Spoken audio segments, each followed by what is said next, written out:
présenter en essayant de le faire assez rapidement, c'est un peu compliqué parce que Jean-Marie Cavada n'est pas un lapin de 2 semaines.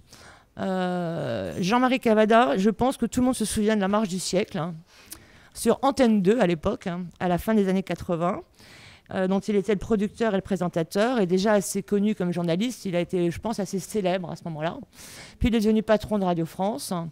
Il s'est égaré ou pas en politique, en France, et surtout au niveau européen. Il a été élu 3 fois député européen, président du mouvement européen Génération Citoyen qu'il a fondé en 2015. Et pour lui, on va parler donc d'Europe aujourd'hui.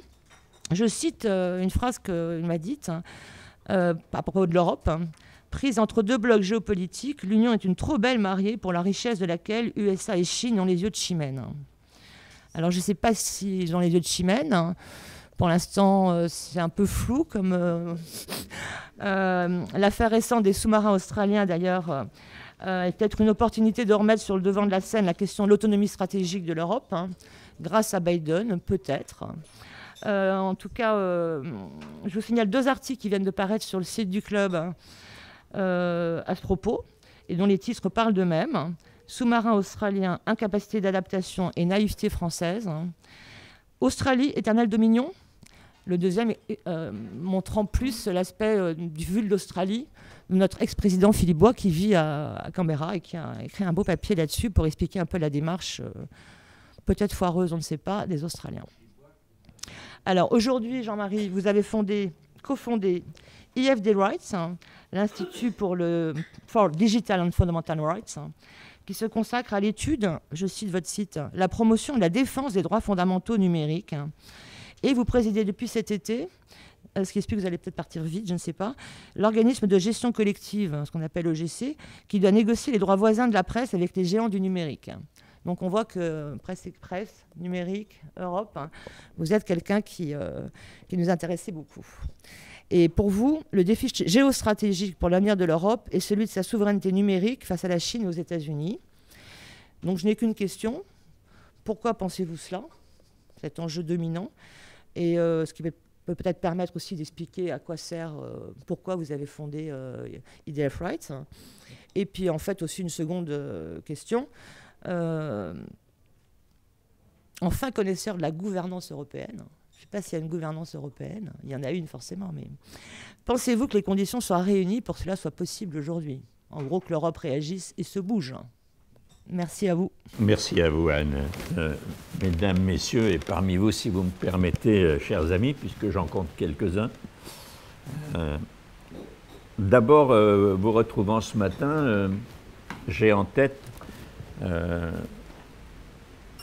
la photo de l'un de vos compères, qui fut le fondateur ou un des fondateurs de votre club, de votre réunion de pensée, qui est Marc Ullmann, qui nous a quittés en effet, mais que j'ai connu il y a très longtemps, qui est devenu un ami et à qui j'ai fait le sale tour de venir à la télévision en 1978, quand je dirigeais l'information de France 3, qui s'appelait FR3 à l'époque, et qui m'avait fait connaître, je pense que ça touchera votre cœur, madame, Alain de Vulpian et sa fameuse Cofremca, dont le travail m'a beaucoup nourri en tant que journaliste quand j'ai commencé à essayer de chercher dans la société française quelles étaient les idées qui avançaient et dont nous devions nous saisir hors de la rumeur de tous les jours pour essayer de faire comprendre comment le siècle à l'époque, donc le XXe, allait se terminer ou pouvait se terminer. Tout ceci est fort loin. Je veux te saluer avec affection et amitié, cher Bernard, Monsieur Ezambert, dont on ne dit pas, on ne connaît pas assez dans ce pays son immense contribution aux Trente Glorieuses et surtout à l'industrialisation moderne de notre pays auprès du président Pompidou, dont on ne dit pas par ailleurs qu'il fut vraiment un très grand président, je n'ai pas peur de le dire, un digne successeur de Gaulle, et ses successeurs à lui se sont sans doute un petit peu, comment dirais-je, essoufflés à vouloir réunir les qualités d'un homme qui a réellement, pour le coup, été le patron de l'industrialisation moderne de ce pays, qui avait commencé à la 4e, mais qui était très éparpillé. Tout ça pour vous dire que, mettant les pieds et trempant mes lèvres dans le café du Club des Vigilants, j'ai un peu réfléchi à ce que j'allais vous proposer comme thème de réflexion. Je ne vais pas vous apprendre grand-chose, c'est bien clair, parce que si vous faites l'effort de consulter les différentes choses auxquelles je vais vous rendre attentif, vous n'avez pas besoin de moi pour les connaître, pour les comprendre, pour les comparer. Donc, je voudrais simplement profiter de cette réunion pour faire une sorte de corpus de réflexion. Quelle est la question aujourd'hui que je trouve la plus importante dans ce premier cinquième du XXIe siècle et qui caractérise notre bien vivre ensemble, qui caractériserait l'avenir de ce bien vivre ensemble et qui surtout nous permettrait de ne pas partir avec l'eau du bain, continent déclinant, nation déclinante, comme on l'entend beaucoup, ce que je ne crois pas. Je crois que c'est surtout un continent en transformation. Peut-être perd-il de l'influence pour l'instant, peut-être en regagnera-t-il. Je ne vais pas me servir longtemps de l'histoire des sous-marins australiens, qui est dans toutes les têtes, mais je veux dire que si cet épisode triste, et je ne vais pas m'étendre là-dessus, a tout d'un coup réveillé quelques interrogations sur notre position, sur ce que c'est qu'un allié, je pense aux États-Unis, eh bien, il y a une autre question bien plus importante encore que l'affaire des sous-marins et qui pose là vraiment la question de notre soumission, vassalité ou au contraire souveraineté dans le continent européen d'une part et de l'Europe entre deux continents pour l'instant, en attendant un troisième, le sous-continent indien, ou peut-être un quatrième, le Brésil, dans la décennie ou les 2 décennies qui viennent. C'est la question de la souveraineté numérique. Je sais que c'est à la fois quelque chose que tout le monde ressent et c'est quelque chose qui est très loin de nous, parce que c'est un débat qui n'a pas énormément lieu. Mais pour vous faire mesurer son importance ou pour contribuer à ce que vous échafaudez vous-même, il faut savoir que le numérique, depuis maintenant une vingtaine d'années, a complètement transformé non seulement nos vies personnelles, d'individus, de citoyens, je pourrais dire même de parents et tout ce qu'on veut, mais aussi l'économie dans laquelle nous vivons, puisqu'au fond, elle s'est installée au cœur de presque toutes les transformations et de presque toutes les décisions que nous avons à prendre. C'est pour ça que j'aime à poser cette question de la souveraineté numérique de la France et de l'Europe, parce que c'est gigogne.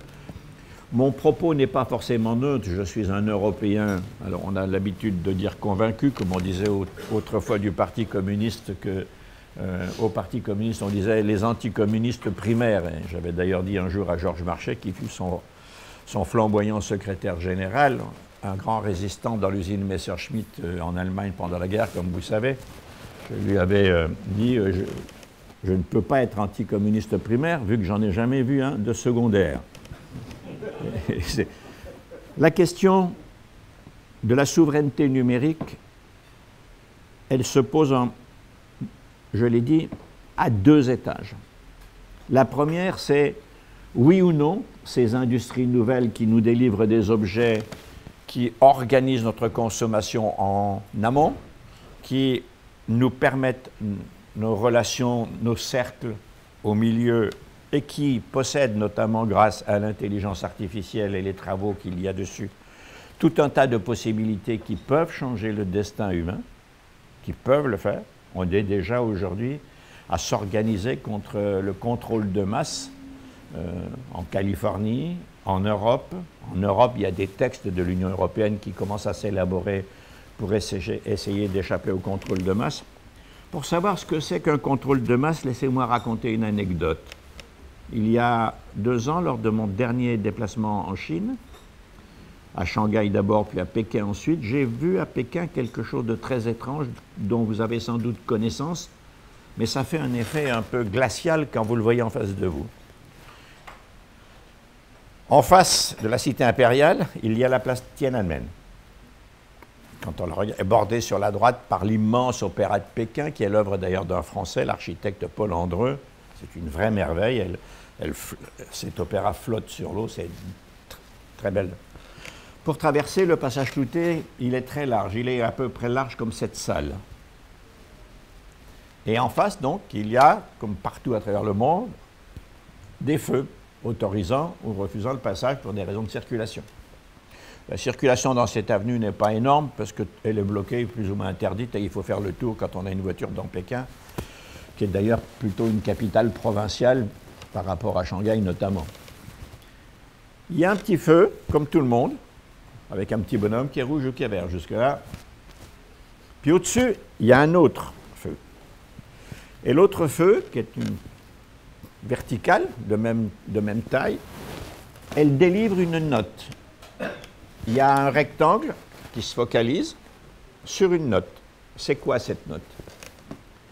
Eh bien, c'est une note de citoyen, car une caméra dans la foule des gens qui attendent l'autorisation de traverser a repéré quelqu'un, et les algorithmes ultra rapides des grands calculateurs, merci, permettent de savoir que le citoyen est un bon citoyen, donc il aura 8 ou 9 sur 10, sa note est affichée, ou un très mauvais citoyen parce que il n'a pas payé ses dettes, il dit du mal du gouvernement, il a quitté sa femme ou sa femme l'a quitté dans des conditions que la loi ne permet pas, enfin bref, un citoyen.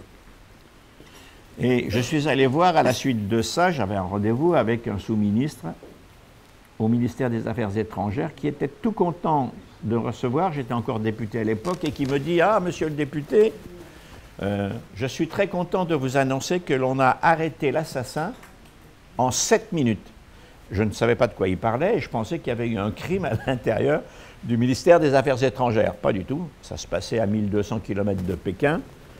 Et ce qu'il voulait me faire comprendre, c'est que l'état technologique de la Chine était déjà tellement perfectionné qu'il avait fallu 7 minutes entre le moment où on avait découvert le crime et le moment où la police, à 1200 km de là, avait mis la main sur le criminel. Cette anecdote, elle dit quelque chose de très important dans l'amont dont je viens de vous parler, c'est-à-dire qu'est-ce que nous pouvons accepter du numérique, des algorithmes, de l'agrégation de ces informations. Et de quoi devons-nous nous méfier, puisqu'il y a un moment à partir duquel il ne s'agit plus des individus dans la société, mais de l'organisation de la société, dont les individus sont des pions ou des acteurs dans la mesure où tout ce qu'ils valent, tout ce qu'ils ont donné comme information, tout ce qu'on sait sur eux, permet naturellement de les agréger. Ça, c'est un des aspects. Dans l'amont encore, je pourrais parler d'autre chose. Jusqu'où faut-il autoriser l'intelligence artificielle à travailler sur les biotechnologies, sur tout ce qui touche l'intime de l'être humain? Je parle d'abord dans sa biologie.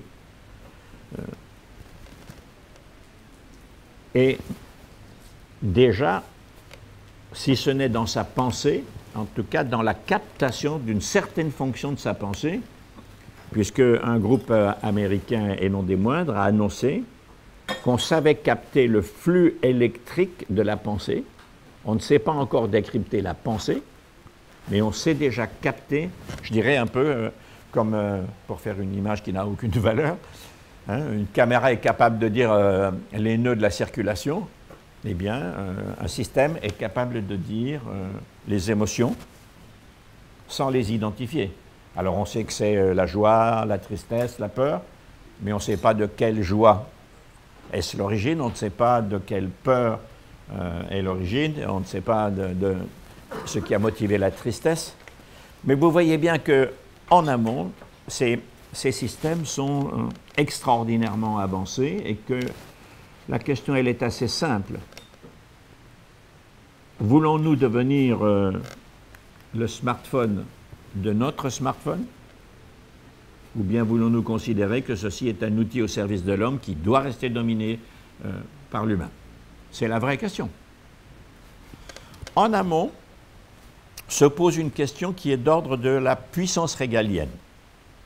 La puissance d'un certain nombre de groupes qu'on connaît généralement sous le groupe de GAFAM, c'est-à-dire Google, Amazon, Facebook, Apple et d'une certaine manière Microsoft, qui est un tout petit peu à part, mais aussi de l'autre côté, en Asie, les BATX, que la Chine, que le gouvernement de Pékin, dirigé par un ingénieur, n'oubliez pas, et ceci n'est pas tout à fait indifférent, est en train, depuis un an, de mettre au pas méchamment, et naturellement, l'intérêt d'une dictature, si je puis dire, je mets des guillemets, hein, bien entendu, l'intérêt d'une dictature, c'est que ce que pense l'opinion, on ne s'en soucie que quand l'opinion déborde. Et comme on a quand même les moyens de police, de l'armée, dans ce pays immense, pour faire en sorte que l'opinion soit docile, ou en tout cas silencieuse, eh bien, les moyens des gouvernants, ça n'a pas traîné. Ils ont empêché une grosse compagnie chinoise d'entrer en bourse aux États-Unis, et l'on sait maintenant depuis la semaine dernière, la fin de la semaine dernière, que pour régler ce problème de la valorisation et de la puissance financière des grosses compagnies chinoises, eh bien, Pékin est en train de construire un marché financier, une bourse, comme Wall Street, comme le Nasdaq, comme Euronext, etc. Ça y est, c'est parti. Il ne manquait plus que ça, ils l'ont. Revenons à l'amont. Avant d'aller, j'ai parlé longtemps d'amont, je fais une erreur, c'est l'aval dont j'aurais dû parler, hein, ce qu'il y a après, quand je vous ai parlé de l'organisation de la société. Revenons un peu en amont. Dans l'institut que nous avons créé avec des juristes français et internationaux, qui s'appelle en effet l'Institut des droits fondamentaux appliqués au numérique, IDF Rights, parce qu'il va s'installer à Bruxelles dès qu'il aura suffisamment de ressources, nous voulons faire travailler des juristes pour répondre à la question suivante. Est-ce que les industries numériques et leurs propositions, c'est-à-dire les outils, peuvent échapper aux règles qui gouvernent les 400 et quelques millions d'Européens, par exemple, et qui s'appelle la Charte des droits fondamentaux, qui conditionne par des recommandations, mais surtout par des interdits, ce que les citoyens doivent faire et ne doivent pas faire pour bien vivre ensemble. Madame von der Leyen, qui préside la Commission, a dit d'une façon un peu très jolie, mais à mon sentiment, comment dirais-je, très politique au mauvais sens du terme, tout ce qui est interdit dans la vie réelle doit être interdit dans la vie numérique. C'est très bien, ben, tu n'as plus qu'à le faire, puisque tu as le pouvoir, tu es présidente, tu as une commission, il faut le faire. Ce n'est pas tout de le dire, il faut le faire. Qu'est-ce qui doit être interdit? Premièrement, les données. Le chapitre des données, qu'au moins une personne dans cette salle connaît extrêmement bien, le chapitre des données, il s'agit de Mme Bordry, pour ne citer qu'elle, parce qu'il y en a d'autres sans doute, hein, notamment M. Kane, m'a écrit vous m'avez présenté tout à l'heure, et dont c'est depuis très très très longtemps, je crois, la curiosité. Le problème des données par rapport à la Charte des droits fondamentaux pose une question de fond. Est-ce que ce qui est humain, ce qui appartient en tout ou en partie à l'humain, est-ce que c'est cessible? Est-ce que ça peut se vendre? Est-ce qu'on peut en faire commerce? Y a-t-il des limites ou pas? La réponse, normalement, est non. On devrait vivre dans un monde où le numérique ne pourrait pas se permettre d'exploiter aux propres fins de son propre commerce. Parce que c'est ça l'or bleu. Vos données sans votre autorisation. Il y a tout un tas de données pour lesquelles il n'y a aucun mal à accorder une autorisation.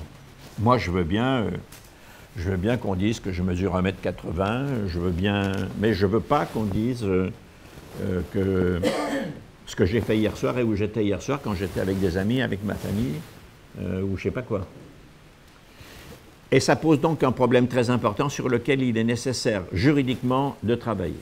Notre institut, j'en dis un mot d'ailleurs, est composé de juristes universitaires et de juristes de cabinet, c'est-à-dire des praticiens du droit, dans plusieurs domaines, le domaine des données, le domaine de la propriété intellectuelle, qui est un très gros chapitre de notre activité, le domaine de l'intelligence artificielle, notamment, le domaine un jour, mais nous n'y sommes pas encore, de la cybersécurité, où il y a dans notre pays des gens tout à fait excellents, dans ce domaine-là aussi du numérique.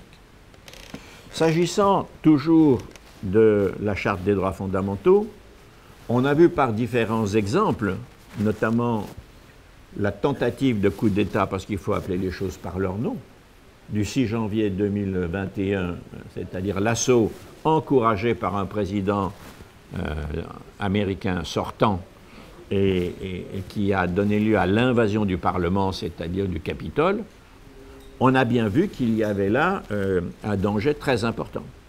Et d'ailleurs, depuis, les grands pourvoyeurs de, comment dirais-je, de messages, il s'agit de Twitter, de Facebook et de quelques autres, sont très embarrassés parce qu'ils ont fait commerce d'un flot de, comment dirais-je, je vais essayer de ne pas être grossier et de ne pas dire de saloperie, mais c'est quand même un flot de cochonneries dont ils ont fait commerce, avec lequel ils ont gagné beaucoup d'argent, parce qu'au clic, évidemment, donc à l'audience, si vous regardez Twitter, un ami américain me disait encore la semaine dernière, Twitter, c'est à peu près 75% de dénonciation, de hargne, de haine, de stigmatisation, etc.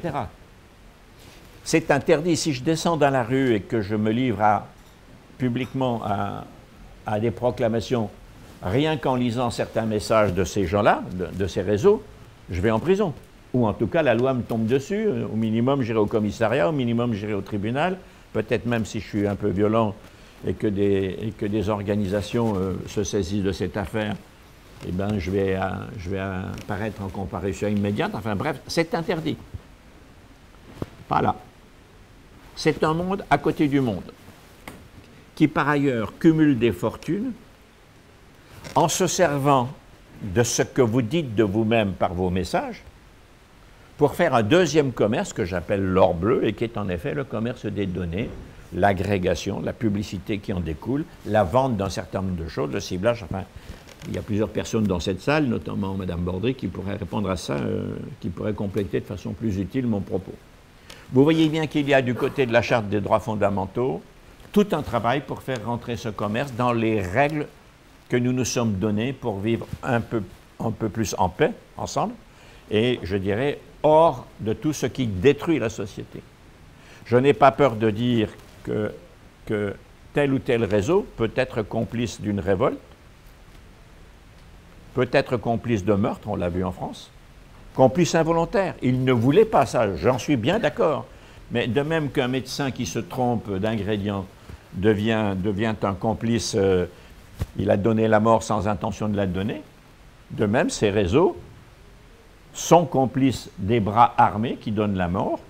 Ceux qui donnent la mort, il a l'intention de la donner. Le réseau, à minima, n'a pas l'intention de donner la mort, mais il est complice et d'ailleurs il gagne de l'argent avec tout ce que ça génère. On voit bien qu'il faut mettre de l'ordre là, en amont, dans le comportement de ces industries.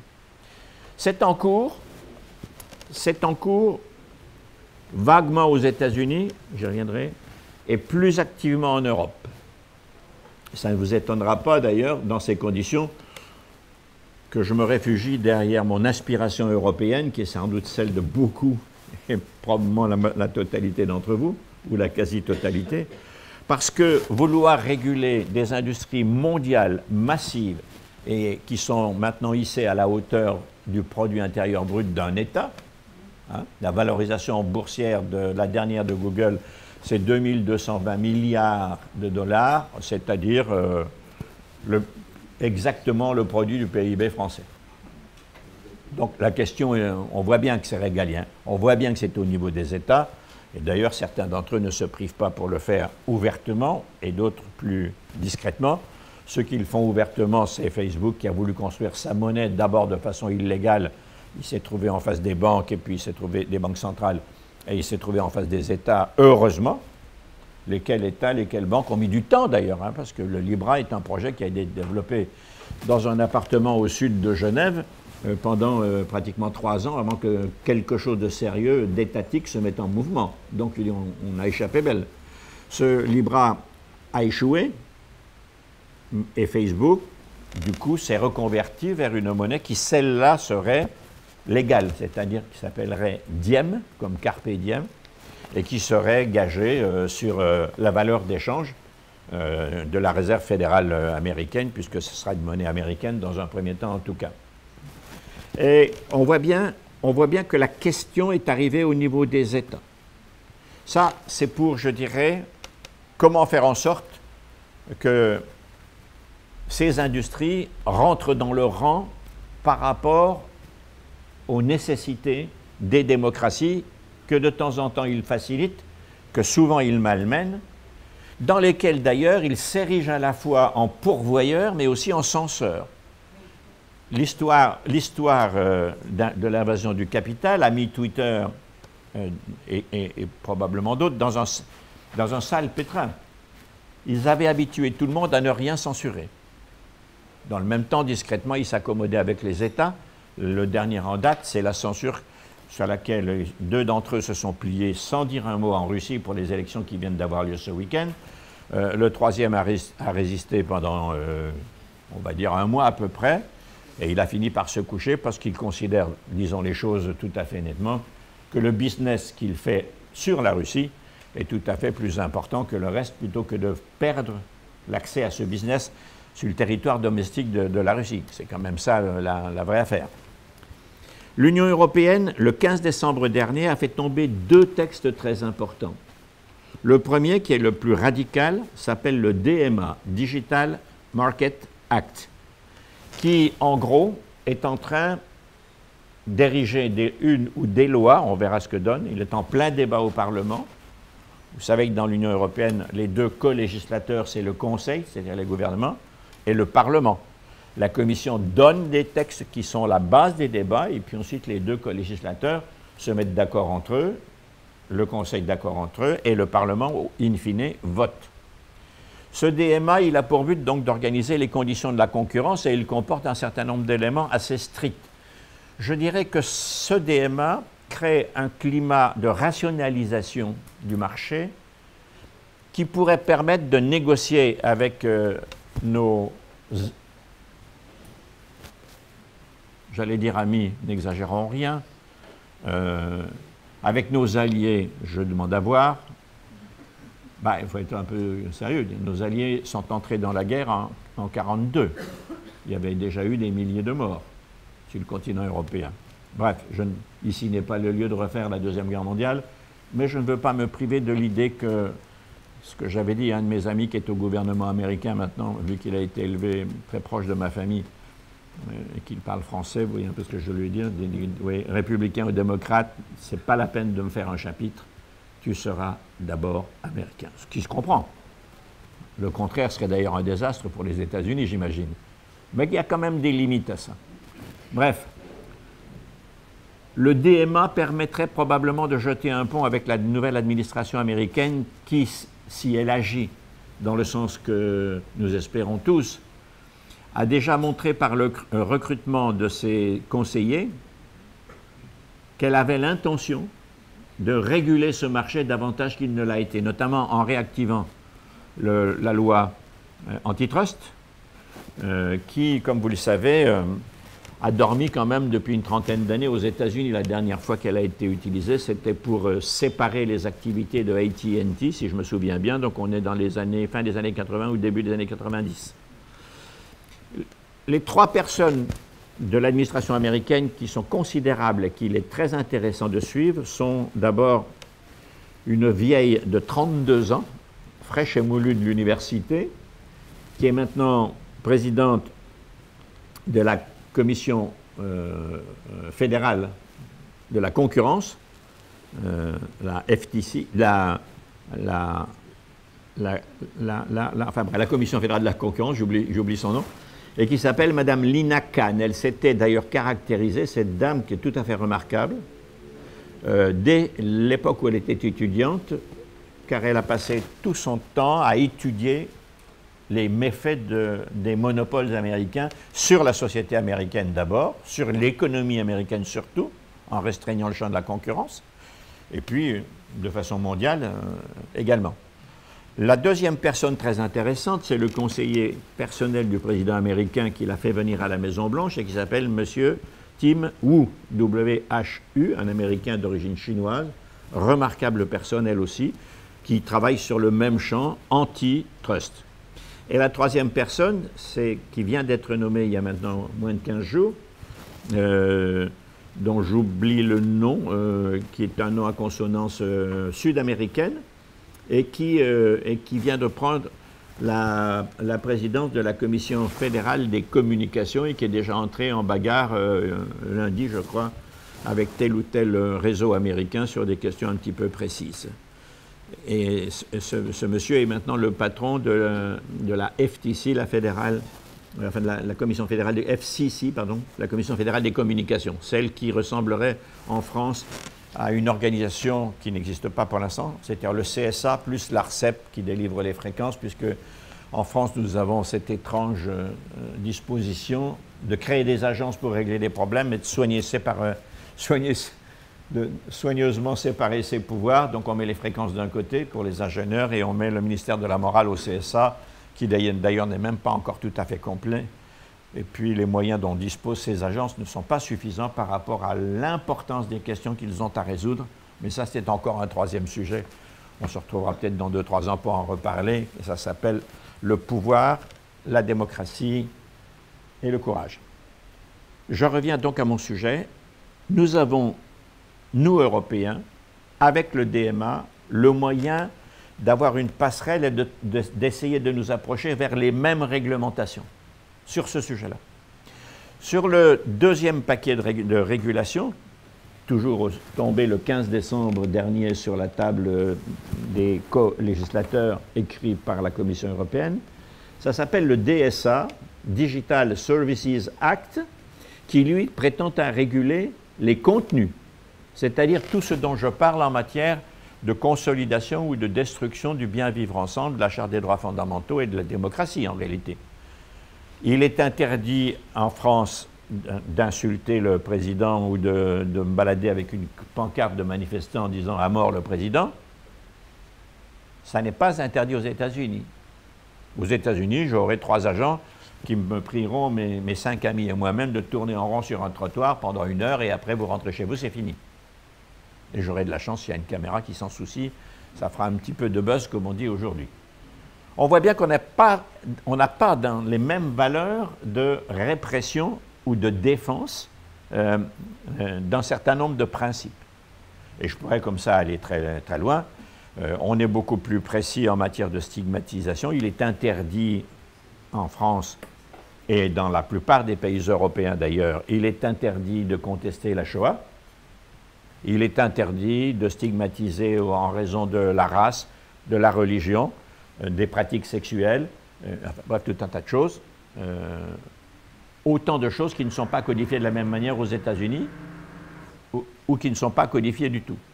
Et donc on voit bien que autant sur le DMA, nous pouvons essayer d'élargir une sphère de régulation qui ne se limiterait pas à l'Europe, mais dont l'Europe et les États-Unis, ou l'inverse, les États-Unis et l'Europe, seraient les initiateurs, autant sur le DSA, la régulation de la propreté, si je puis dire, de la normalité des contenus, on ne peut pas le faire, parce qu'on n'est pas d'accord. Et puis, ce sera naturellement une grande bataille. Ces 2 paquets, avant qu'ils ne fussent votés par le Parlement européen, nous mènerons probablement à la fin de la législature de ce Parlement, c'est-à-dire 2023 ou 2024, parce que ça va être un très long débat.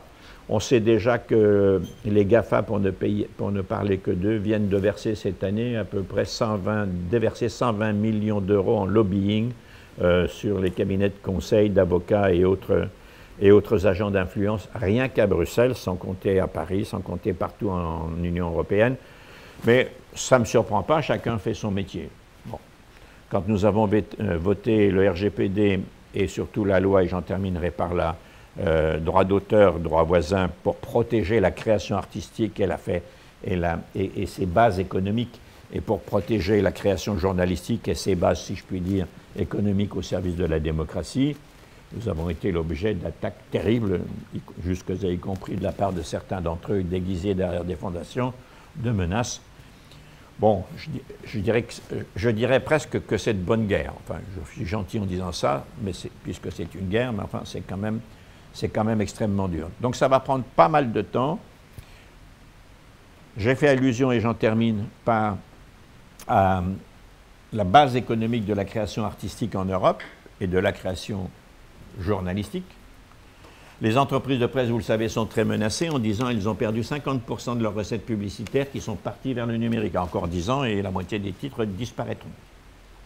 C'est la raison pour laquelle j'ai beaucoup poussé à la création de cette directive droit d'auteur, droit voisin.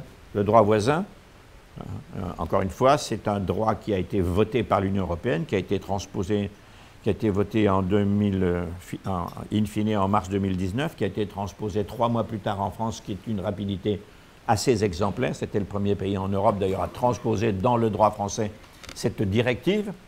Petite parenthèse, un règlement général comme la protection des données, il ne se transpose pas, il est d'application immédiate. C'est pourquoi en 2018, il a été voté en avril et il a été appliqué dès le 1er mai 2018.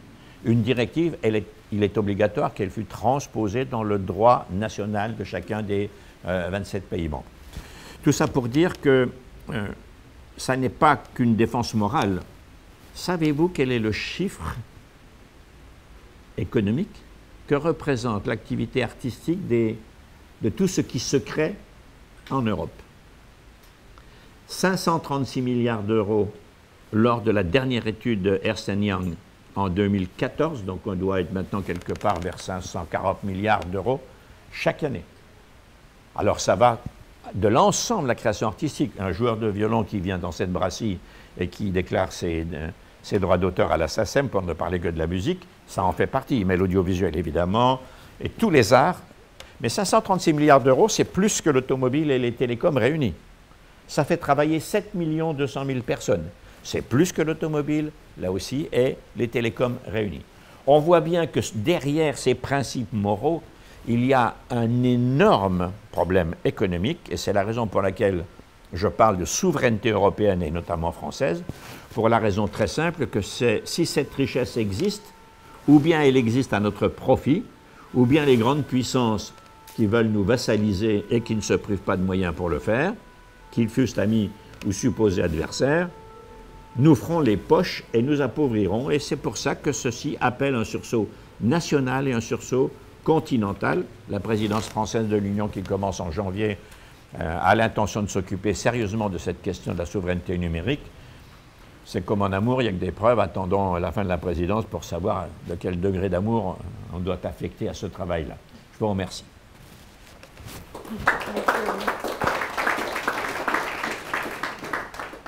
Donc vous êtes plutôt optimiste finalement? Oui, parce que je suis pessimiste dans le sens où le travail est immense, puisque au fond, depuis 30 ans, on a laissé faire, d'une part.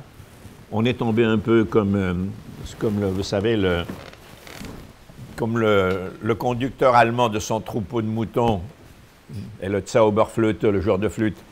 On a été un peu fasciné par ça et on n'a pas beaucoup bougé, mais depuis quand même maintenant une dizaine d'années, ça avance. En quoi je suis pessimiste? C'est parce que la régulation va toujours beaucoup plus lentement que l'invention et l'inventivité qui ne cessent d'avancer. Je suis optimiste parce que je crois qu'il y a un moment où les humains eux-mêmes, on l'a bien vu d'ailleurs avec la question des données de santé, où ça a beaucoup bougé, finiront par... comment dirais-je, pousser les autorités politiques, législateurs ou exécutifs, à prendre cette question comme la première question fondamentale pour lutter contre le désordre des sociétés. Et dans ce cas-là, le numérique et les sociétés vont faire vraiment bon ménage. Donc je suis plutôt à terme...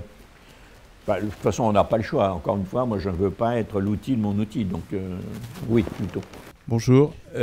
Jean-Claude Azera, quelle analyse faites-vous de la répartition entre les pays européens des différentes positions là-dessus? C'est-à-dire, est-ce que la Commission et éventuellement la France est-ce que vous serez suivis sur ce genre de sujet, ou est-ce qu'on sent des pays sur lesquels les GAFA pourraient s'appuyer pour torpiller tout ceci? Et question qui n'a pas vraiment de rapport, mais si on analyse ce qui s'est passé en Russie, ce que vous évoquiez tout à l'heure, quelle inspiration peut-en tirer l'Europe pour tordre le bras des GAFA quand c'est nécessaire?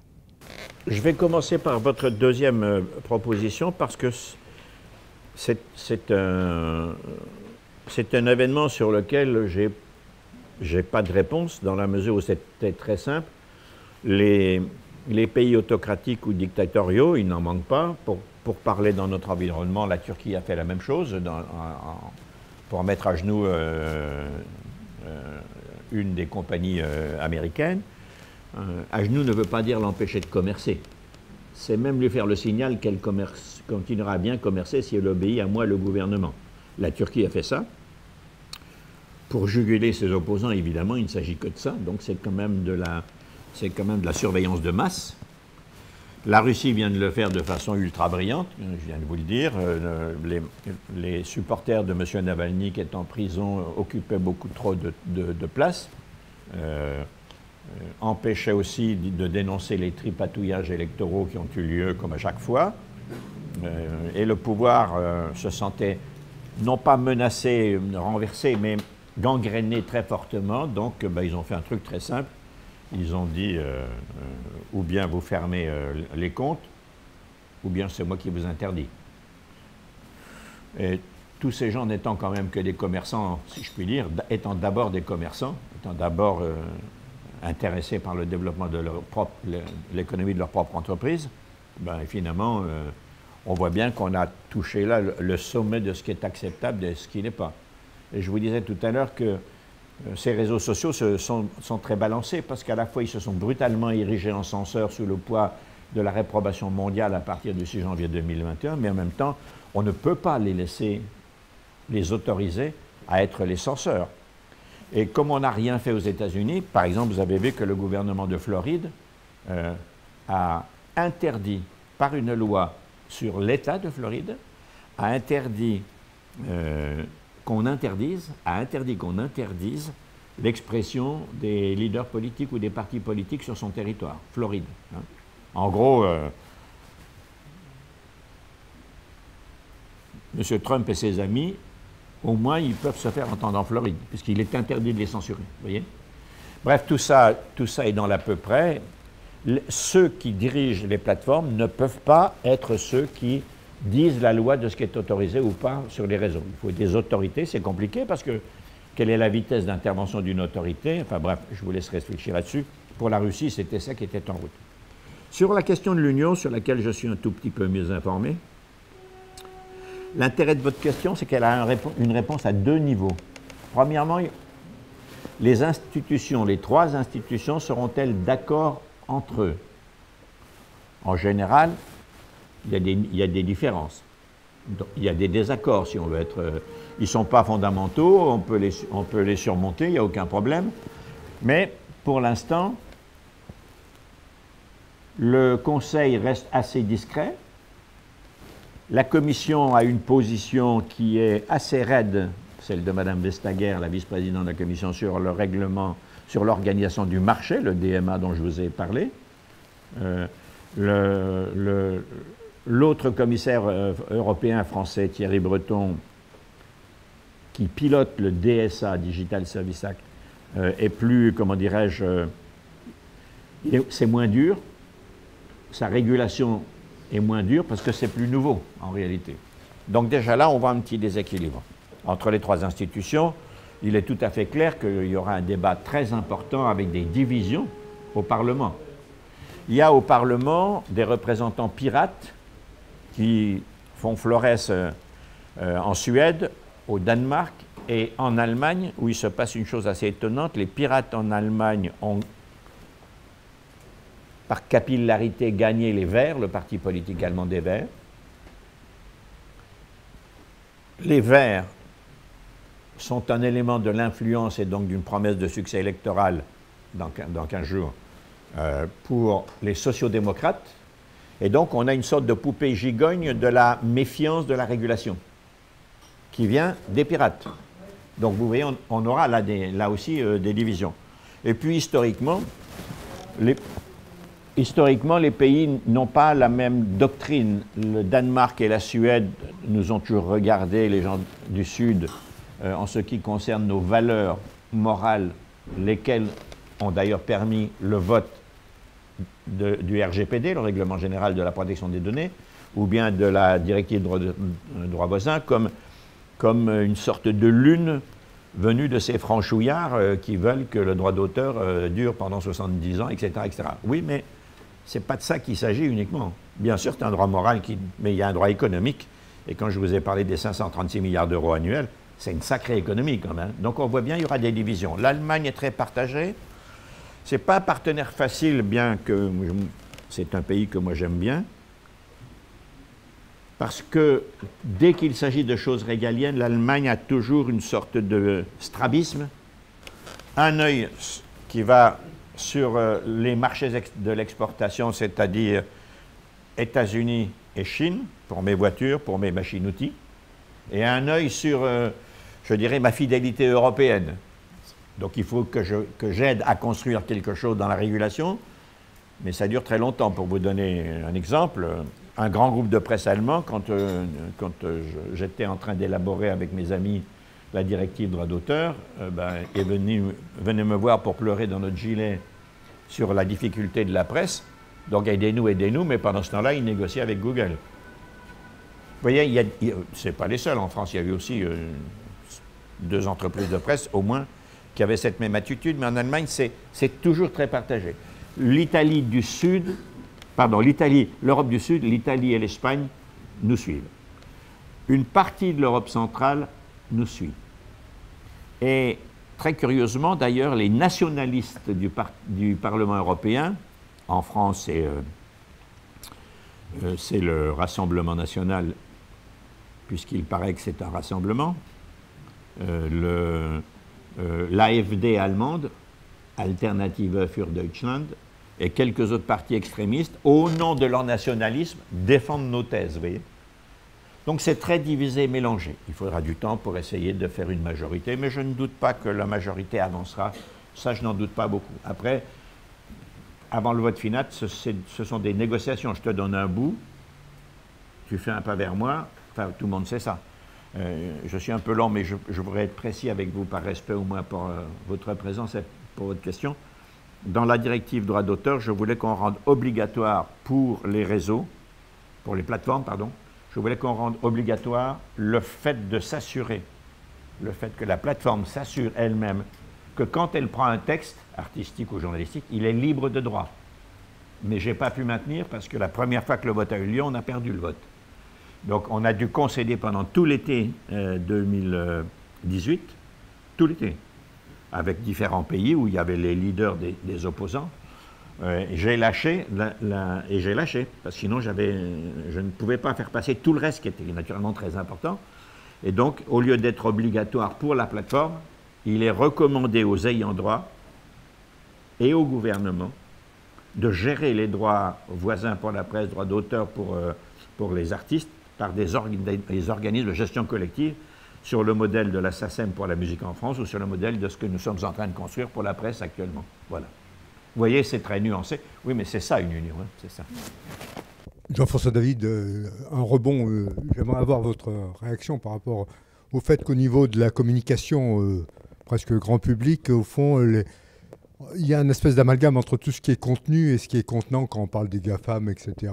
Et on ne sait plus très bien si on est en train de parler de régulation sur les contenus ou de loi antitrust sur les GAFAM. En réalité, ce manque de séparation entre les problèmes de contenu et de contenant au niveau du discours, j'aimerais avoir votre rebond sur ce sujet-là, parce que quelque part, à certains moments, on peut très bien ne plus savoir de quoi on parle si on est en train de parler de régulation sur les contenus ou si on est en train de parler d'antitrust sur les GAFAM, qui sont quand même des innovateurs quelque part.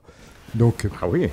Je voudrais profiter de la fin de votre intervention, monsieur, pour dire qu'il ne peut pas y avoir d'ambiguïté. Je ne suis pas contre l'électricité, je ne suis pas contre le chemin de fer, je ne suis pas contre l'atome, je ne suis pas contre la génétique, la science génétique, je ne suis pas contre le numérique, bien entendu.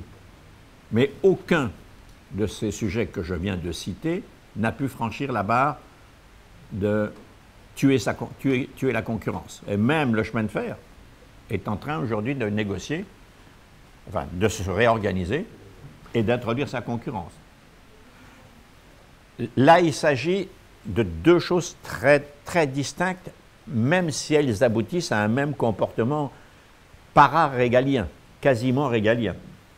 Le marché et ses règles, qui n'est pas suffisamment codifié. C'est donc le sujet du DMA dont je vous ai parlé tout à l'heure, le Digital Market Act, qui va durcir les règles de la concurrence, qui va durcir les règles dans les conditions dans lesquelles une compagnie X pourra racheter une start-up ou une société plus grande qui lui fait concurrence, comme ça a été le cas notamment pour Facebook et pour beaucoup d'autres d'ailleurs. Par exemple, qu'est-ce qu'Amazon vient faire dans l'alimentation, ayant racheté le numéro 2 américain de la distribution alimentaire, l'équivalent de Carrefour? On voit bien. Je vais remonter la chaîne jusqu'à l'agriculture, organiser la productivité et l'amélioration de la production, probablement au passage, je les vois très bien rentrer dans Monsanto, parce que c'est un ingrédient de la production, bien entendu. Hein. Bon, c'est suisse maintenant et ça vaut un peu plus cher, mais quand même. Hein. Et par ailleurs, je distribue toute la chaîne alimentaire. Qu'est-ce qu'ils viennent faire dans des secteurs où il suffirait de se retourner contre des fournisseurs pour faire leur commerce? C'est des questions qu'il faut se poser, parce que ça finit par un abus de pouvoir terrible. Hein. Eh bien, ça, c'est l'organisation du marché. Mais il y a un deuxième problème, qui est la qualité des contenus. Est-ce que ce qui est déversé sur les réseaux contribue à nos valeurs ou les détruit? Et donc, dans ces conditions, il ne faut pas supprimer les contenus. Il faut interdire ceux que la loi interdit dans la vie réelle. Il faut trouver le moyen de les faire interdire, parce que ce n'est pas simple. Parce que si un fou balance quelque chose à 8h52, il faudrait que à 9h52, on puisse avoir le moyen de le supprimer. Et déjà, le mal est un peu fait. Ça pose des problèmes très importants auxquels moi, je n'ai pas toutes les réponses. Et puis, l'affaire des données dont je vous parle. Au nom de quoi s'est établi de façon obscure, c'est-à-dire malgré vous et malgré moi, un commerce basé sur tout ce que j'ai déjà mis sur cette machine. Enfin, j'espère pas tout, mais... Vous voyez? Et donc, il faudra du temps, mais quand même, la machine est en marche. Et même aux États-Unis, hein, sur la première partie, la régulation du marché, sur laquelle ils sont plus regardants que sur le reste, que sur les contenus, la machine administrative Biden est en route. Et j'espère d'ailleurs que la mésaventure des sous-marins les amènera à être un tout petit peu plus souples dans les exigences de négociation que nous pourrions avoir sur l'organisation du marché, si nous, Européens, nous avons suffisamment d'exigences, si on les maintient, je veux dire. Hein, si au vote final, on est capable de les maintenir. Je vous ai répondu? Merci. Éric Bresson, sur le contenant et le contenu, justement, je pense qu'il y a un élément qui est capital, c'est celui du cloud. Car comme vous le disiez très justement, notre iPhone, il faut qu'on puisse le contrôler, il faut qu'on l'ait dans la poche, et si on le perd, c'est un problème pour récupérer les données. Or, ces données, aujourd'hui, elles ne sont plus dans l'iPhone, elles sont dans le cloud, et les opérateurs de cloud, on les connaît, c'est les GAFAM, en ce qui nous concerne, et on a les pires difficultés à pouvoir les réguler, parce qu'on ne sait pas vraiment où sont les données, même s'ils nous promettent qu'elles peuvent rester en France, dans un data center quelque part. C'est justement dans les nuages. Et comment va-t-on pouvoir réussir à leur imposer des règles pour réguler justement le contrôle de ces données personnelles? Bah, c'est un sujet que vous connaissez bien, hein, cher Eric. Je vais forcément répondre un peu à ce dont je suis capable de m'emparer pour vous répondre, mais vous en savez au moins autant que moi, si ça n'est pas plus ce dont je suis à peu près persuadé. On parlait d'Amazon tout à l'heure. Qu'est-ce qu'Amazon vient faire dans l'agroalimentaire et dans la grande distribution? Mais il faut savoir que l'essentiel de son chiffre d'affaires et de sa richesse ne vient pas de sa distribution, ne vient plus de sa distribution, mais vient précisément de son service cloud, qui est aujourd'hui le numéro 1. Il n'est pas le seul, bien évidemment. C'est une question tout à fait importante de souveraineté, elle aussi, parce qu'il faut quand même savoir qu'à peu près 80% des entreprises du CAC 40 en France, pour ne parler que de la France, toutes leurs données sont, je dirais, vulnérables à l'administration américaine. Et sont d'ailleurs, soit en Hollande, soit... Ce n'est pas le lieu de localisation qui est important. C'est le Cloud Act, qui est une loi qui a presque une vingtaine d'années, si ma mémoire est bonne, mais qui a été réactivée et durcie en 2018 par l'administration Trump, et qui dit à peu près ceci: de quelque nationalité que vous soyez, de quelque pays dans le monde que vous soyez, où vous habitiez, si vous opérez sur des machines américaines, l'administration américaine a le droit d'aller fouiller dans vos données. Ça s'appelle le Cloud Act, et c'est terrible. Parce que si demain, pour une raison de géostratégie, parce que c'est une bataille planétaire cette affaire,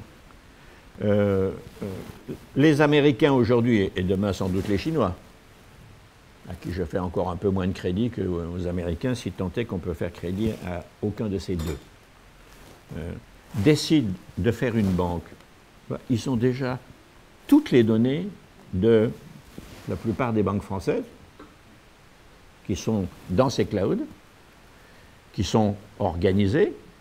Donc ça veut dire, on sait où vous habitez, on sait combien de comptes vous avez, on sait ce qu'il y a sur votre compte, on sait depuis combien de temps, est-ce que votre famille en a là ou ailleurs. Enfin, ça existe, ça. Et donc c'est un danger économique extrêmement important.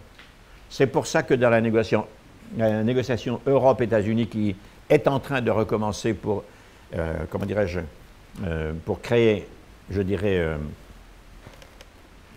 un contrat sur la cession des données, qu'on appelle le Privacy Shield, le bouclier de la vie privée, mais c'est valable aussi pour les entreprises.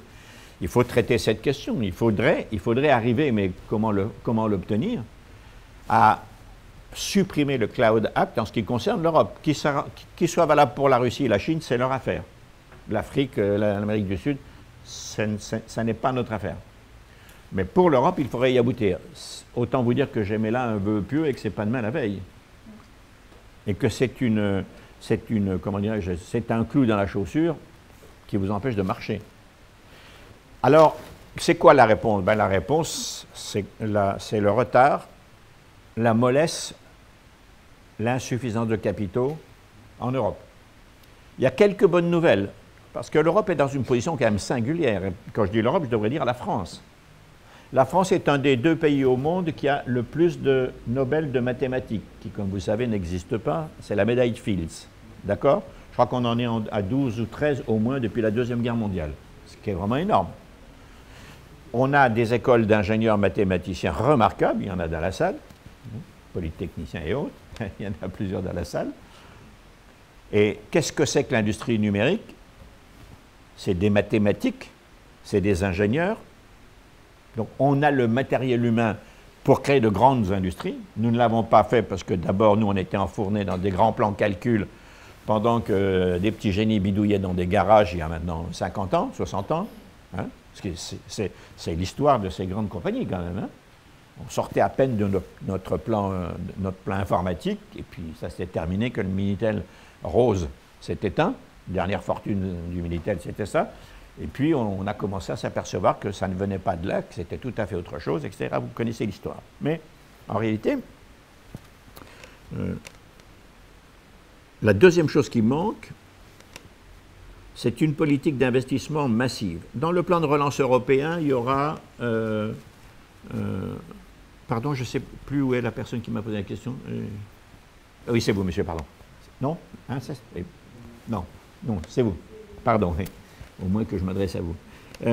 Dans le plan de relance européen, donc 750 milliards d'euros dans la première louche qui va durer quand même encore 2-3 ans, dans la première livraison, si je puis dire, bah, il y aura 100 milliards, 120 milliards, 150 peut-être qui ira au numérique. Biden, en 3 mois de pouvoir, a mis sur ce sujet 2000 milliards sur la table, que ce soit de façon directe ou indirecte. Et le troisième point très important, ce n'est plus les États, mais c'est, puisqu'on est quand même dans des activités d'économie privée, ben c'est le fait qu'il n'y a pas de capitaux en Europe, il y en a très peu, notamment parce qu'il n'y a pas de fonds de pension, qui est la principale source de déplacement des capitaux à travers le monde, et que donc on tire un peu la langue. Et regardez un peu la disproportion dans laquelle nous nous sommes laissés enfoncer. Je ne veux pas vous pourrir le moral quand vous sortirez d'ici, mais aux États-Unis, la population européenne, c'est au moins le double de celle des États-Unis. Vous êtes d'accord? Oui, mais nos investissements, en général, dans certains secteurs, il manque un zéro par rapport aux États-Unis. C'est 8 à 10 fois plus. Donc, il ne faut pas s'étonner de l'immensité de cette affaire. On a un vrai problème d'investissement de capitaux dans la recherche et surtout dans la création de ces spots de développement dont on a besoin. Parmi les bonnes nouvelles, il y en a une qui vient de se concrétiser avant-hier. Le groupe OVH, qui a connu bien des malheurs à 2 reprises, mais qui est un groupe qui se développe bien, prépare son entrée en bourse, qui promet d'ailleurs de bien marcher. Il faut dire que l'homme qui développe, les deux qui sont à la tête de ça, Octave Klaba et M. Paulin, sont des gens tout à fait talentueux, mais il y a un moment, vous voyez bien qu'eux-mêmes, ils butent sur la mobilisation de capitaux pour investir, racheter, développer. Et ils veulent faire quoi? D'abord un cloud européen. Ça, c'est une bonne nouvelle. Par parenthèse, parmi les nouvelles agaçantes, quelqu'un pourrait-il rappeler à l'administration française qu'il est absolument impérieux de voir si les entreprises françaises du numérique sont capables d'assumer leurs fonctions, l'éducation nationale, défense, et j'en passe, avant que de se précipiter, soit chez Microsoft, soit chez... Car c'est le cas. Donc il y a un peu d'ordre à mettre dans cette basse-cour. Ça ne va pas, tout ça. Et on voit bien que c'est aujourd'hui d'une sensibilité. Il est très urgent d'avoir, je dirais presque, un plan national de développement. On pourrait se demander d'ailleurs, et j'entends pas beaucoup les responsables du plan sur ce sujet, une phrase de ci, de là, légèrement rose, gentille. Pas du tout de ça dont il s'agit. Il faut mobiliser des capitaux de toute urgence pour que les capacités humaines dont nous disposons en France ne s'en aillent pas aux États-Unis et même déjà un petit peu en Chine, par exemple. Oui, Jean-Denis Bourg. Je voudrais évoquer la gratuité des services numériques, parce que c'est quand même la gratuité des services numériques qui, depuis le début, a été le moteur ou le carburant de ce formidable développement. Bon, la contrepartie, et vous l'avez largement évoqué, effectivement, c'est le commerce des data. Alors, comment pensez-vous arbitrer, ou pensez-vous qu'il faudra arbitrer entre la gratuité qui me paraît nécessaire pour que tout le monde, toutes les couches sociales, toutes les catégories aient accès à ces services, et le fait que les groupes, même s'ils peuvent faire un peu moins de bénéfices, ils doivent quand même vivre. Merci. Alors, la gratuité,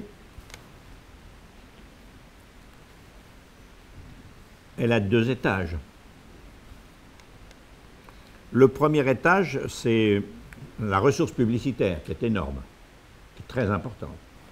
Et le deuxième étage, c'est ce que vous venez de dire, monsieur, c'est la captation et le commerce des data. Il y a 2 ans, d'ailleurs, il y avait 2 ex-employés de Google qui avaient été licenciés et qui avaient fait un petit bouquin, une conférence de presse en France, et ils avaient eu la phrase formidable, ils avaient dit « Quand Google vous dit que c'est gratuit, c'est que c'est vous le produit. » On a mis un peu de temps à le comprendre, mais maintenant tout le monde en est totalement persuadé.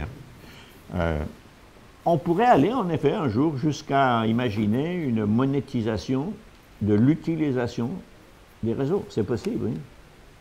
Moi, je ne suis pas du tout compétent pour... Je n'ai jamais réfléchi et je n'ai pas les éléments suffisants pour m'avancer dans une réponse un peu flamboyante sur ce sujet, mais je ne suis pas le seul à penser qu'un jour, en effet, si sur un continent comme l'Europe, la data n'était plus monnayable, eh bien, il faudrait qu'ils trouvent une autre ressource. Et ça pourrait peut-être arriver, je ne sais pas. Mais en effet, vous venez de creuser avec, à l'appel là, un trou dans lequel ils ne veulent pas tomber, ça c'est clair. Oui. Vous voyez, donc je ne vous ai pas répondu parce que je ne sais pas. Puis en plus, ce n'était pas une question. C'est un problème que vous posez, hein, et il est vrai. Hein. Bien, je vais vous poser une question qui reprend plusieurs des choses que vous avez mentionnées.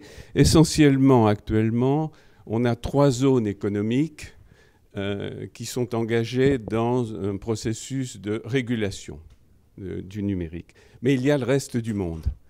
Et ce qui est tout à fait étonnant, c'est que dans les 20 dernières années, pratiquement, le multilatéral a été silencieux. Or, comme vous l'avez bien fait remarquer, la France seule ne peut pas réguler. La question, c'est est-ce que l'Europe seule peut réguler? Est-ce qu'il ne serait pas intéressant de chercher des relais, en particulier dans un multilatéralisme renouvelé? Vous voyez très loin avec votre question, en effet, monsieur. Hein, c'est du moyen terme, ça. Mais je suis persuadé de 2 choses.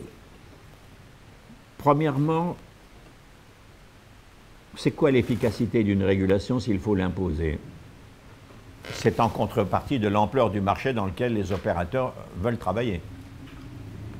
Un pays, c'est charmant, il faut le faire, il faut bien qu'un pays se réveille et pousse la porte de la collectivité, mais ça n'aboutit pas vraiment à quelque chose de suffisamment efficace. Encore que, on l'a vu avec la taxe GAFA, on avait beaucoup travaillé avec Bercy sur ce sujet. Et je dois dire que Bruno Le Maire a été assez courageux pour pousser le pied, mettre le pied dans la porte et faire en sorte que la question soit publiquement posée, non seulement dans ses relations avec les entreprises américaines, puisqu'il s'agit d'eux d'abord, mais plus globalement avec nos partenaires européens. Le président de la République s'en est saisi au G7 de Biarritz il y a 2 ans, ou 3 ans, je ne sais plus, et ils se sont mis d'accord pour que ce soit l'OCDE qui pilote la négociation. L'OCDE est piloté par un monsieur remarquable, qui s'appelle monsieur Gouria, secrétaire général, je ne sais pas s'il l'est encore d'ailleurs. Et ils ont négocié avec 123 pays l'aboutissement d'un principe qui a été présenté au G7 de Londres, enfin de la Grande-Bretagne il y a quelques mois, qui consistait à faire une taxe mondiale de 15%. Ouais. Ben, c'est fait. Donc je veux dire, oui, c'est pas parce qu'on est petit qu'on ne peut pas, mais on ne peut pas tout seul. Ça, vous avez raison. Deuxième élément de réponse, l'Europe est un marché suffisamment prometteur pour qu'il ait une efficacité juridique.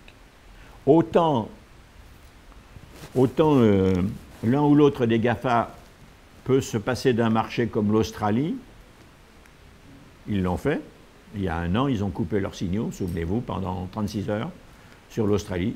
C'était Google et Facebook, parce qu'ils ne voulaient pas obéir. Ils ne voulaient pas d'une loi que le Parlement était en train de voter, et la loi était déjà au Sénat, une loi proposée par le gouvernement.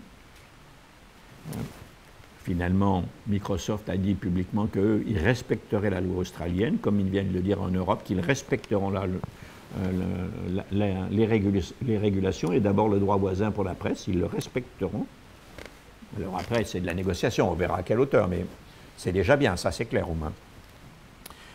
Le continent européen peut, à l'autorité économique, s'il veut bien se doter d'une autorité politique pour imposer de ses règles. Mais c'est encore mieux si on trouve des alliés multilatéraux, vous avez bien raison, et moi je pense notamment à l'Afrique, qui est un marché convoité par tout le monde, puis l'Amérique du Sud. Après, il faudra voir avec l'Asie, qui n'a pas les mêmes valeurs du tout, même si je sens que la remontée en surface du périscope des sous-marins que nous ne construirons pas nous met dans les bras de l'Inde, si j'ai bien compris, ce qui n'est pas forcément une mauvaise chose, hein, loin de là. Mais vous voyez, si l'Europe réunit autour d'elle ou organise avec un autre continent, par exemple l'Organisation des États africains, hein, l'OUA, ou d'autres, l'élaboration de régulation, ne serait-ce que pour le marché. Pour le contenu, ce sera plus difficile, parce qu'il y a des règles morales de société qui ne sont pas les mêmes partout, bien entendu. Oui, alors du coup, ça deviendrait quelque chose de très efficace, ça c'est clair. Mais même au niveau européen solo, on a les moyens, on a les pouvoirs. C'est un marché quand même de plus de 400 millions de consommateurs. C'est pas rien, hein, c'est pas le Liechtenstein. Et dans la balance ou dans le compte d'exploitation d'un grand groupe, ça compte. Ça compte. Parce qu'il y a des marchés beaucoup plus grands. La Chine, l'Inde, pas le Brésil, mais ce sont des marchés très incertains, qui, eux, je dirais, ne s'embarrassent pas de trop de prolégomènes pour faire tomber des lois. Hein. La Chine, jeudi, et le lendemain, c'est fini. Et si vous n'êtes pas content, monsieur Jack Ma, ben, vous disparaissez pendant 6 mois, ce qui a été le cas, par exemple. Donc on voit bien. Vous voyez bien pourquoi je place ça au niveau de la souveraineté régalienne des Européens. C'est une question aussi importante que la défense, peut-être même plus. Parce que regardez la Chine, la principale armée de la Chine maintenant, c'est plus l'armée rouge, c'est l'armée numérique rouge. C'est ça qui impose la discipline, c'est ça qui appuie la diplomatie extérieure de son commerce, etc. Donc c'est la question centrale aujourd'hui et primordiale, la première question des États géopolitiques. Bonjour, Didier Genin. Simplement, c'est un témoignage et quelques remarques. Le ministère de la Défense a signé avec Microsoft. Personne s'en est alarmé. On est complètement... nous, apparemment, ici, alors. Voilà, ouais. Et puis, d'autre part, en témoignage, cet été, j'ai un ami informaticien qui vit aux États-Unis. Il m'a retracé sur mon portable et sur mon informatique, depuis 2010, tout ce que j'ai fait, en combien de temps j'ai circulé dans telle et telle ville, qu'est-ce que j'ai acheté dans tel type de commerce. Et donc, il m'a expliqué que à partir du moment où on est sur le site de Google et si on n'est pas off dans un type de système, on peut connaître exactement tout ce qu'on fait, le temps qu'on a parcouru, combien de temps on est dans un commerce. Il m'a dit, voilà, tu es resté 8 minutes dans ta boulangerie de ton village, là tu as pris ta voiture, tu es piéton parce que ton temps de déplacement, c'est un temps de déplacement piéton, là c'est un temps de déplacement voiture, là c'est un temps donc c'est absolument incroyable. Et tes données sont revendues après par Google environ 150 fois en moyenne par individu chaque jour. Tout ce que tu fais est revendu environ. Donc j'étais un petit peu... Et je dis, mais on peut se déconnecter. Il me dit, on ne peut pas se déconnecter. On pourra minimiser quelques informations, mais tu ne peux pas te déconnecter de ces données. Donc je me dis, c'est un petit peu curieux qu'on laisse comme ça agir une société comme Google qui va vous tracer à l'insu de tout le monde. En fait, personne n'est forcément au courant que tout ce qu'on peut faire chaque jour... Je voudrais qu'on se comprenne bien à l'occasion de votre témoignage, monsieur. Je la conçois bien sûr. Il ne s'agit pas... Comment dirais-je, je ne dirais pas que Google, Facebook et les autres, sans compter les crawlers, comme on les appelle, je ne dirais pas que c'est le diable. Non, ce sont simplement d'anciens gamins passés par les écoles de commerce, les grandes écoles de commerce américaines notamment, qui savent faire de l'argent, et puisque les règles ne sont pas suffisamment calibrées, hein, ben, faisons du commerce tous azimuts, et puis tout d'un coup on perd le sentiment de la vulnérabilité. On est aussi puissant qu'un État. Je dirais, est-ce qu'il vous viendrait à l'idée de construire une monnaie qui serait contre la monnaie de votre pays ou du groupe de pays que nous sommes, l'euro? Naturellement, non. Hein? Eux, si, parce qu'au fond, il y a un moment où ils perdent le sentiment de ce qui doit être, de ce qu'est la règle. D'abord, il n'y en a pas beaucoup de règles. Donc, c'est le monopole et les comportements sur lesquels je pense qu'il faut lutter. Mais ce n'est pas sur le... Ils ont le droit de faire un commerce. Ils ont d'autant plus le droit qu'en vous écoutant, j'étais en train de me faire une réflexion. Oui, mais en même temps, pas tout à fait. Voilà. Voilà. En même temps, qui est le principal, comment dirais-je, pourvoyeur clandestin de cette drogue-là? Nous. Aujourd'hui, combien de fois vous allez ouvrir votre portable? Je ne sais même pas, enfin, vous voyez, j'ai déjà ouvert 3-4 fois depuis qu'on est ensemble, au motif que j'attends un message pour savoir où a lieu mon prochain rendez-vous. Mais en effet, je suis tracé. Et donc, moi, je pense qu'il y a un problème. Alors, c'est un peu marginal ce que je vais dire. C'est à la fois essentiel et marginal. Je pense qu'on apprend aux enfants à l'école à traverser la rue. On apprend aux enfants comment fonctionne un pays. On apprend aux enfants, en dehors de l'acquisition des connaissances, du savoir intellectuel pur, le comportement social. Ce qui se fait, ce qui ne se fait pas.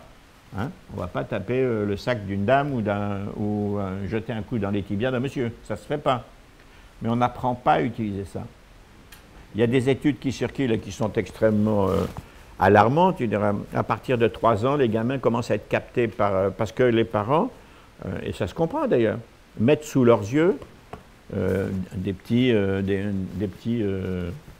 des animations, de quoi occuper leur temps et éveiller leur esprit. Il y a un livre d'ailleurs très intéressant, mais malheureusement, je ne peux pas vous le citer parce que je n'ai pas compris le nom de son auteur, qui apprend à comment se comporter avec ça.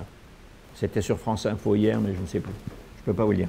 En cherchant, on devrait le trouver. Donc nous Au sommes Club des quand Vigilants, même... excusez-moi, on a eu Jérôme Bondu il y a au moins 3 ans qui a fait un petit cours sur le thème maîtriser Internet avant qu'il ne vous maîtrise. Hein. Oui, c'est ça. Ouais, il est spécialiste en intelligence économique et il continue à ramer et à nous expliquer qu'effectivement... Oui, mais vous voyez, c'est toujours pas rentré à l'école, ça. Ça devrait vraiment, parce qu'il y a beaucoup de bons là-dedans, mais il y a totalement du pernicieux aussi. On devrait nous-mêmes ne pas être les fournisseurs de nos propres ennuis ou de nos propres craintes. Il y a un autre sujet. Je voudrais être le plus complet possible ou le moins superficiel possible avec vous, compte tenu de l'effrayante qualité de votre assemblée, parce que quand même, il y a pas mal de valeur ajoutée dans les carrières que vous avez développées. Je dis ça sans vous flatter, parce que c'est une assemblée, pour moi, extrêmement agréable, vraiment. On ne parle pas aujourd'hui, très peu, on commence seulement à parler des dégâts écologiques du numérique, qui sont terribles. On nous fait croire que le numérique est au fond la passerelle qui nous amènera vers le sauvetage de la planète.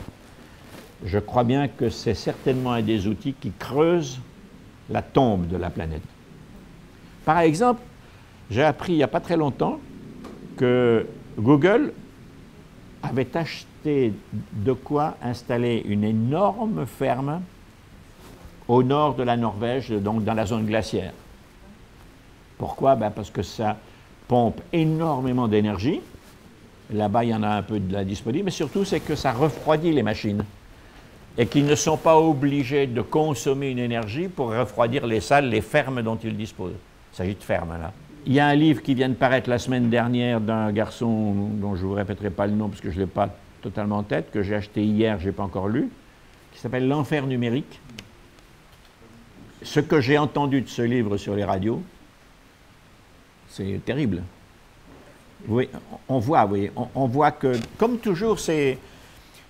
Quand les inventions... vous vous souvenez du groupe de Manhattan dirigé par Oppenheimer, le groupe des savants atomistes d'Europe centrale, hein, Oppenheimer, Enrico Fermi, l'italien, Joseph Lizard, L-I-S-Z-A-R-D, si ma mémoire est bonne, le hongrois, et qui avait dit après l'explosion de Los Alamos, si on avait su que ça serve à ça, on ne l'aurait pas fait. C'est une phrase terrible. C'est l'hubris de l'inventeur qui n'est pas maîtrisé, là.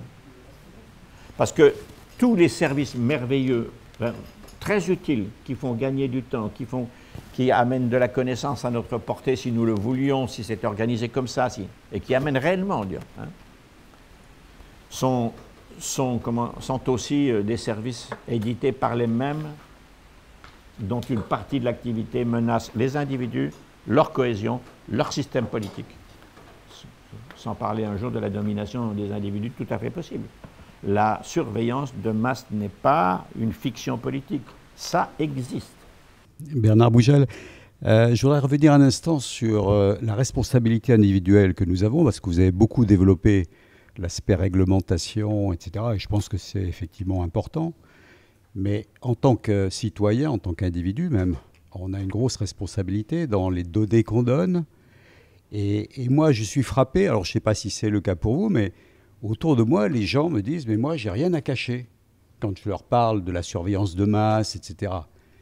Et je voudrais citer une phrase qui m'a beaucoup frappé, qui est Edward Snowden, qui est très connu, qui a dit « Ne pas se soucier du droit à la vie privée parce qu'on n'a rien à cacher, c'est comme déclarer qu'on ne se soucie pas de la liberté d'expression parce qu'on n'a rien à dire. » C'est exactement ça. Et alors du coup, ça renvoie à l'éducation. Est-ce qu'il ne devrait pas y avoir un programme d'éducation dès le plus jeune âge, parce que c'est là que ça se passe, pour que nos enfants et nos ados se comportent mieux, enfin sachent quels sont les risques qu'ils prennent, etc. Est-ce qu'il y a des programmes qui sont prévus pour cela? Je n'en sais rien, pas que je sache publiquement, mais peut-être y en a-t-il, mais je les ignore, et de toute façon, c'est notoirement, comment dirais-je, parcellaire, insuffisant. Il faut vraiment... si ceci est l'outil qui est en train, c'est déjà fait d'ailleurs dans la génération des moins de 20 ans, 20-25, c'est plus le livre ou la presse qui fournit les éléments de la connaissance d'un cerveau, c'est ça. Alors, il faut apprendre à s'en servir, comme on a appris à se servir des livres et de la presse. Vous avez mentionné, monsieur, vous avez mentionné Edward Snowden.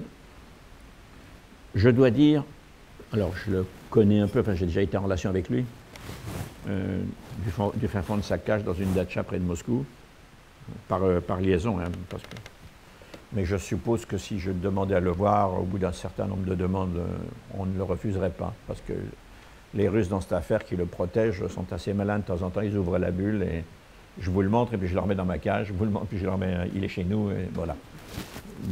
C'est d'ailleurs assez prudent parce que si cet homme remet les pieds aux États-Unis et qu'on le conduit, par exemple, au Texas, on peut commencer à construire son oraison funèbre.